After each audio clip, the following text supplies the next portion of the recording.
brief introduction. This event was organized by the Greater Toronto Workers' Assembly Education Committee, of which I'm a member, as well as the Socialist Project and the Centre for Social Justice. Anyone who has any interest in a lot of the broader activities that the Workers' Assembly and other groups are doing, we have a place that you can write down your email address right in the front of the room. I'm really excited. I think we're all really excited for these three speakers here. Just to begin with, I wanted to read this event on Turkey and the exciting stuff that's been going on now for about a month now. This is a quote from the great French philosopher Alain Badiou. A large proportion, quote, a large proportion of the educated youth all across Turkey are currently leading a vast movement against the government's repressive and reactionary practices. This is a very important movement in what I have called the rebirth of history.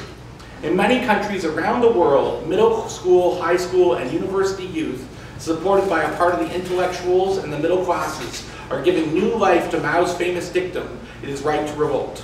They are occupying squares and streets, symbolic places. They are marching, calling for freedom, true democracy, and a new life. They are demanding the government either change its conservative politics or resign. They are resisting the violent attacks of the state police. So today, first, Baris Karaagac.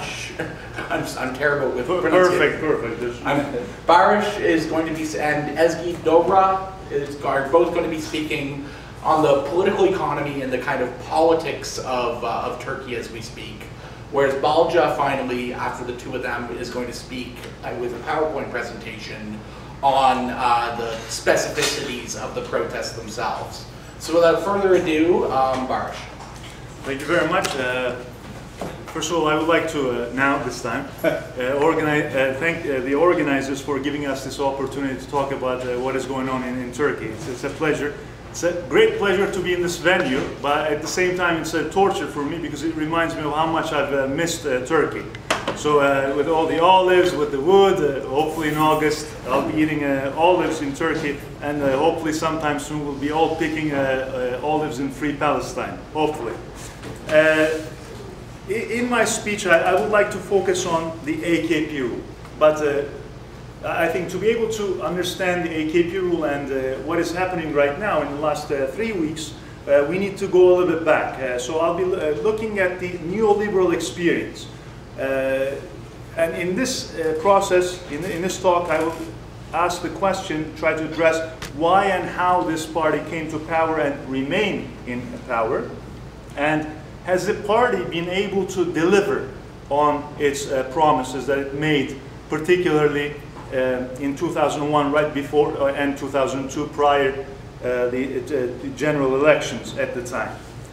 So, again, to understand what is going on today, we need to go back to 1980. What happened in this year, in 1980, there's a military takeover. And military takeovers or military intervention, the influence of the armed forces on politics in Turkey is not new. Between the years 1960 and 1980, actually, there were 3 military interventions. But what makes the military intervention, the coup in 1980 that was mostly organized by the upper ranks of the armed forces, is that it put an end to an economic, political, and social crisis. When we look at the particular second half of the 1970s, we see the crisis of a particular form of accumulation, import substitution industrialization in Turkey.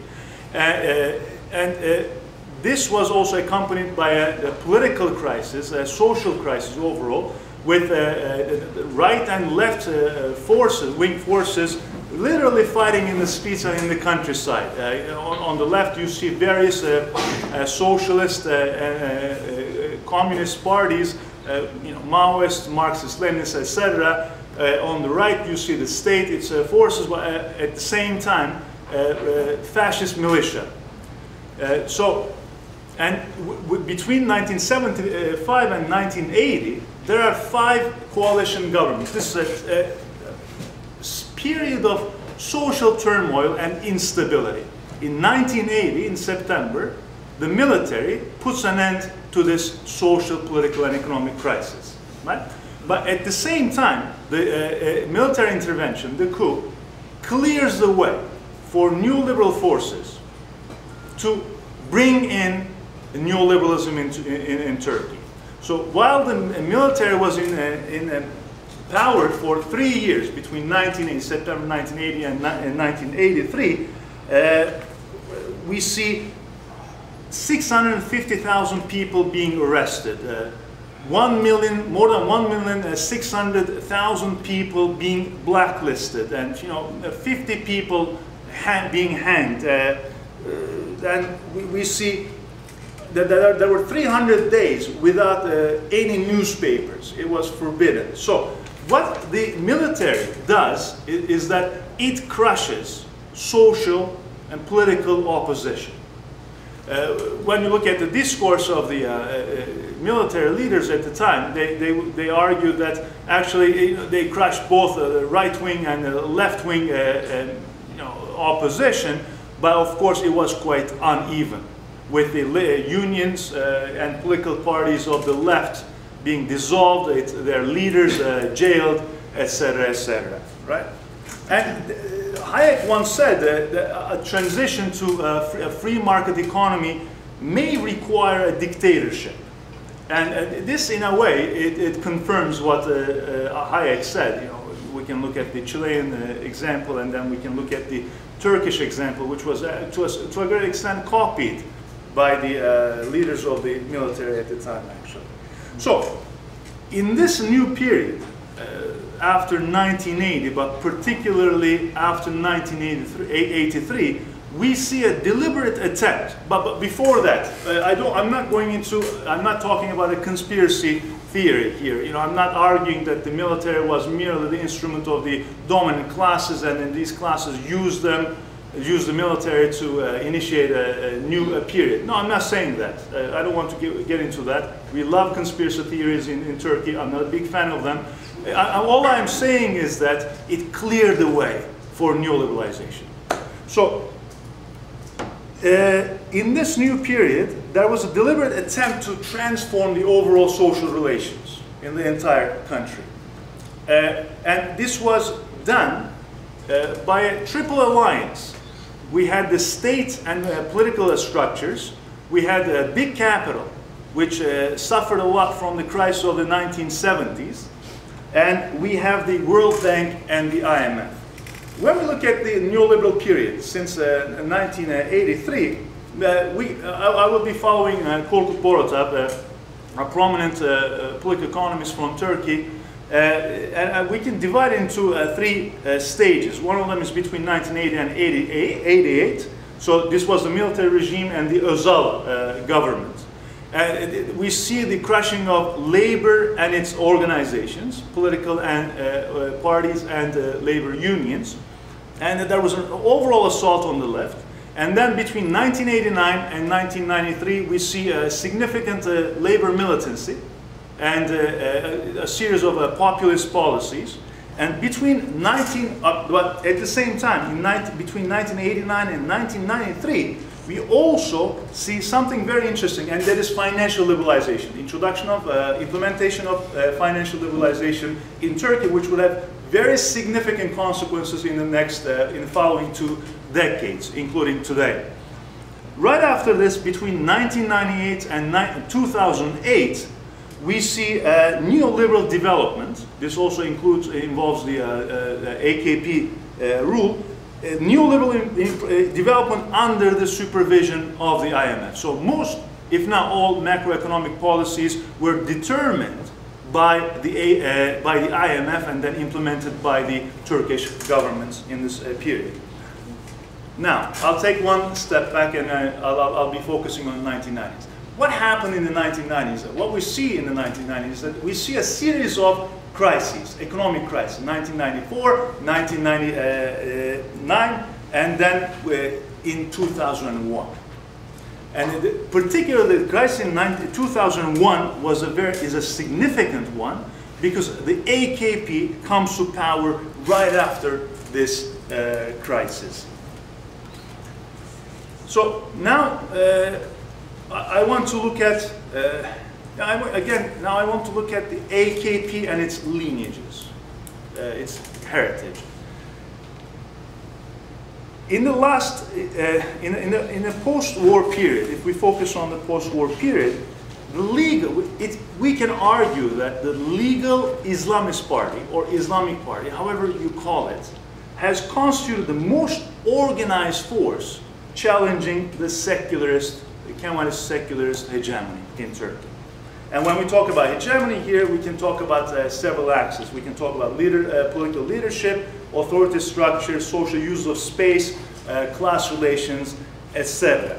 And this challenge was not merely a religious challenge, but it developed into in a context that was characterized by a social crisis in the late 1960s and in the 1970s. So in 1970, the first Islamist mass political party was established. This same party was closed down and reopened 4 times within about 30 years, right?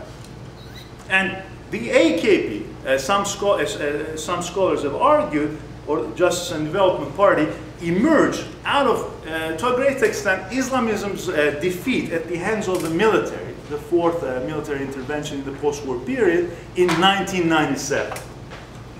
And this new party, the AKP, succeeded in bringing together Islamism or Islamic conservatism with secular neoliberalism. Right? And this party came out of the Islamist, again, Virtue Party, which was closed down in 2001. A group of young people in this party, first they tried to capture Virtue Party, they failed, and then they founded their own party in 2001.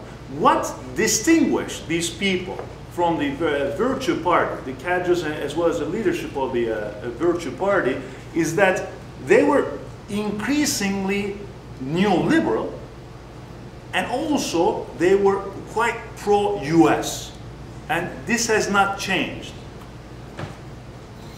And before they came to power, the leaders of the AKP promised both the secularist media and the military that they will not be using religion for their purposes. They made it very clear. They also visited the United States, the leading people, and you would see them, you know, from Egemen Baris, the comedian, to Erdogan. They visited the US several times, but the contents of these visits were never revealed. We don't know what they talked about. Again, I'm not getting into a conspiracy theory. All I'm saying is that the Americans have played a role in this. There was American influence and there was American support, which again has not changed. I don't know what will happen tomorrow, but so far Americans have made it clear that they are behind the AKP. Even 2 days ago, this was clearly expressed by the American ambassador in Ankara. And also we can look at James Holmes, the head of the American Turkish Council, a business organization, saying that the Turkish-American relations had never been that good in the last 40 years. So, in 2002, the AKP wins the elections with more than 2/3 of the seats in the party. This was a sweeping victory, and it became the first party in 11 years to win a majority. In the previous 11 years, there had always been coalition governments, right? But it was the first party to do that. Now I want to focus on I want to compare very briefly the Welfare Party and the AKP. And if we do that, we can detect some important differences. First of all, when we look at the ideology or worldview of the Welfare Party, is that we see a creative combination of Islamism and nationalism. The AKP added further a pro-Western element to this worldview. And the AKP, as opposed to its predecessors, has been very good at adapting itself. And it adapted itself to the post-September 11th period and it cooperated closely with the United States. And when it comes to neoliberalization, the Welfare Party was quite cautious and at times very critical of neoliberalism. And when you read actually the program of the Welfare Party from 1994, you can even detect, if you want to, anti-capitalist elements. This would change. This changed, but you could see that. So it was very cautious, and mostly due to its support base. In the case of the AKP, there's no question about it. The AKP, since the very beginning, has been committed to a neoliberal restructuring of the Turkish state as well as society. And the AKP, again, as I said earlier, worked closely with the IMF and the World Bank when it comes to cutting public spending, controlling wages, and if the time allows, I'll give you a couple of statistics. Rolling back agricultural support, which is still very important for an important part of the population, and privatizing enterprises as well as natural resources, right? Again, another interesting point is that the AKP, when we look at the discourse and the practice, at least, still today, to be able to achieve this restructuring along neoliberal lines, the ideologues or the leaders of the party used quite a spiritual language to appeal to their supporters of the populace in general. For example, when we look at Nazif Gürdoğan, one of the prominent ideologues of the party, he sees the party, or he saw the party as an agent of flexible capitalism against organized capitalism represented by the nationalist sectors of the bourgeoisie. Yet, just like the US conservatives, he expresses this opposition in religious terms. Darkness versus light. Right? So you see this reference to a very spiritual language. So, and when we look at this success, because when we look at the general elections, in the first elections, the party got 34% of the vote. The second elections, it got 60%, 47%, and then it got almost 50%. So there's a secular increase. Why has the AKP been successful? One, we can say, we can look at its liberal version of a Turkish Islamic synthesis, which combines a neoliberal approach to poverty with Islamic charity networks. And secondly, the failure of the center-left, or the left, of course, to propose alternatives to neoliberalism, to do anything about neoliberalism, actually. Right? So when, before the AKP came to power, it had two important promises. One of them was democratization, but rather than democratization, introducing a number of freedoms. Right? What they had in mind, first, of course, their own electorate, the more conservative, religious people, as well as others, though, and they refer to this as advanced democracy, and we've seen how advanced it has been, and it is in the last couple of weeks. Secondly, the AKP promised prosperity and stability. Think about it. This is a country that has been suffering from economic instability and crises for decades. Right? So, now I will focus on the economic record of this party, of this government. And when we get a newspaper in the West, but also in Turkey and the mainstream media, the AKP rule, the AKP decade is quite often presented as a huge success story. Right? But when we look at the numbers, they tell us a different story. For example, let me start with the entire neoliberal period between 1980 and 2011. The growth rate of the GDP has been 4.3%. And this is significantly lower than the growth rates of the 1960s and 1970s, the times of import substitution industrialization, when it was around 6.5 or 7% on average. If we want to be specific about the neoliberal period, in the 1980s, during the Özal years, the growth rate was 4.9%. During the populist era, it goes down to 4.3%, and between 1998 and 2011, it's about 4.1%. So there is nothing spectacular about the AKP economic record. There's nothing.